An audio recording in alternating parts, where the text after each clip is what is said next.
ఓఫీర్ గారి బోధలను విని భ్రష్టుడైపోయినోడు ఒక్కడు కూడా లేడు.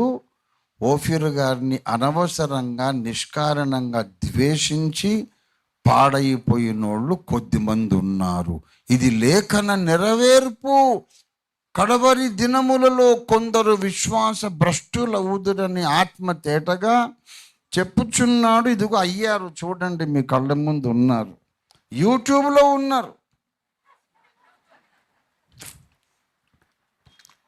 దేవునికి స్తోత్రం, హల్లెలూయా. భ్రష్టుడు గిష్టుడు ఏంట్రా, దౌర్భాగ్యుడా. మేము నమ్మినంత ఖచ్చితమైన అపోస్తలుగా పోదు ఎక్కడ లేదు. ఎట్లాగైనా బాప్తిసం పొందవచ్చు, ఎట్లాగైనా ప్రభు రొట్టె తీసుకోవచ్చు. బాప్తిసం అక్కర్లేదు, బాప్తిసం లేకున్నా రక్షణ ఉంటుంది. వాడు ఒక ఆయన ఉన్నాడు, అంధుడు, ఒక చెప్తాడు, అతని పేరు గబ్బు.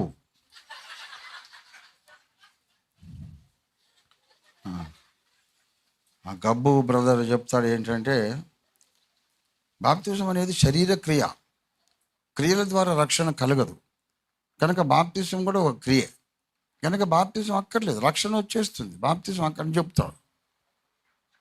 భ్రష్టుడు నేనా వాడా? బైబిల్ ఏం చెప్తుంది? పాప క్షమాపణ కొరకు బాప్తిసం, పాప క్షమాపణ కొరకు బాప్తిసం అని చెప్తే ఈ గబ్బుగాడేమో అబ్బే ఎట్లైనా రక్షణ పొందొచ్చు, బ్యాప్టిజం నాట్ నెసెసరీ, అది శరీర క్రియ అట. ఏంటంటే పిచ్చి తెలివి. ముఖం మీద కళ్ళు పోతే నష్టం లేదు, లోపల కళ్ళు కూడా పోయినాయి. దేవుని బిడ్డలారా, ప్రపంచములో అసలు సిసలైన సత్యస్తంభము ఓఫీర్ మినిస్ట్రీస్ ఇంటర్నేషనల్. దేవునికి మహిమ కలుగునుగాక, హల్లెలూయా. ఈ వివాదం ముదురుతోంది, ఇంకా ముదురుతోంది. అర్థమేంటి తెలుసా? అంత్య దినాలు దగ్గరికి వచ్చేసినాయి. దేవునికి స్తోత్రం కలుగునుగాక. యేసయ్య వచ్చేస్తాడు. ఇంకా యేసయ్య రాకముందు అటో ఇటో తేలిపోవాలి. న్యూట్రల్గా ఎవడు ఉండడానికి వీలు లేదు. నువ్వు సత్యము పక్షమా, అసత్యము పక్షమా, ప్రవక్త పక్షమా, సైతాను పక్షమా, అటో ఇటో తేలిపోవాలి. ప్రతి క్రైస్తవుని ముందుకి ప్రశ్న రాబోతుంది. ఆ రోజు కొరకు నేను ఆనందంగా ఎదురు చూస్తున్నా. ఆ టైంలో నా దగ్గర 100 మంది ఆత్మలు ఉన్నా పర్వాలేదు, 10 మంది ఉన్నా పర్వాలేదు. I don't mind. I don't want big crowds. సత్యమందు ప్రతిష్ఠింపబడిన కొద్ది మంది అయినా నాకు చాలు. దేవుని బిడ్డలారా, ఒక సంచలనాత్మకమైన పరిశుద్ధాత్మ సంచారం భూలోకమంతా జరగబోతా ఉంది. దేవునికి స్తోత్రం కలుగును గాక.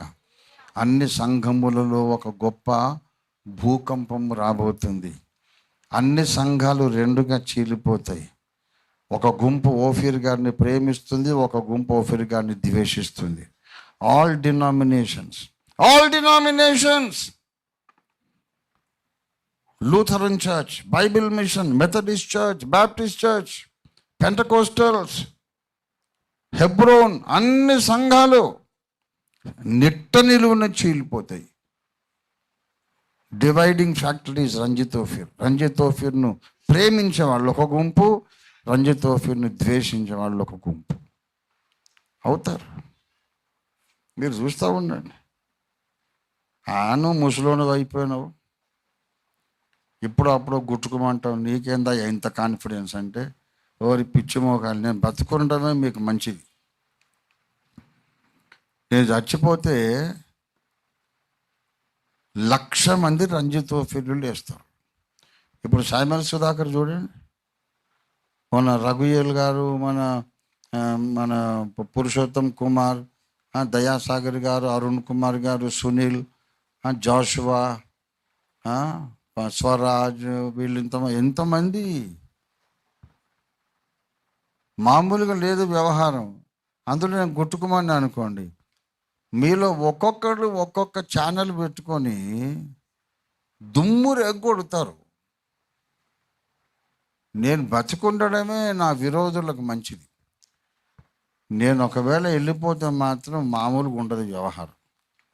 ప్రపంచమంతా దుమ్ము దుమారని రేగిపోద్ది. అప్పుడు ఇంకా ఓఫీర్ గారి బోధను నమ్మేవారు ఎవరో నమ్మని వాళ్ళు ఎవరో స్పష్టంగా ఒక చీలిక వచ్చేస్తుంది. దేవునికి స్తోత్రం కలుగునుగాక. హల్లెలూయా. మనం విశ్వాస భ్రష్టులమా? ఎవడని చెప్తే ఒప్పుకుంటారా మీరు? ఒప్పుకుంటారా? 100 కాదు 1000% బిబ్లికల్ ఫెయిత్ మనది. దేవుని స్తోత్రం కలుగునుగాక. హల్లెలూయా.